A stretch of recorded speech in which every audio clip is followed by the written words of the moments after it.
Ապենդին ու հիմար վեզիրը։ Կիրգիզական հեքիաթ։ Մի անգամ խանը բարկանում է Ապենդիի վրա և նրան անվանում հիմար։ Իմ խան, ափսոս, որ իսկական հիմար չեք տեսել, ասում է Ապենդին։ Իսկ ով է էդ հիմարը։ Ձեր վեզիրը, որի խորհուրդները սիրում եք լսել։ Իմ վեզիրը իսկի էլ հիմար չէ, բացականչում է խանը։ Վաղը նրան իմ ետևից ուղարկեք և այն ժամանակ կտեսնեք, թե ինչ կլինի։ Խանը համաձայնում է։ Ապենդին գալիս է տուն, թռչունի բույն է շինում, մեջը մի քանի ձու է դնում և հաջորդ օրը, երբ հայտնվում է խանի վեզիրը, ձևացնում է, թե թուխս է նստած։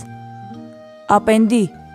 խանը կանչում է, շուտ վեր կաց և արի, հրամայում է վեզիրը։ Մի քանի օր է, ինչ թուխս եմ նստել, կարծում եմ այսօր ճտերս դուրս են գալու։ Խանի մոտ գնալ չեմ կարող, ասում է Ապենդին և ավելացնում, թե որ խանին շատ եմ պետք, դու թուխս նստիր,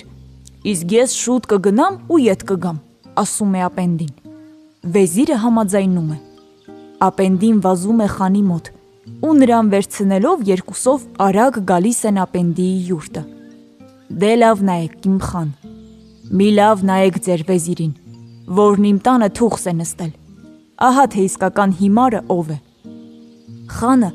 պատասխանելու բան չի գտնում,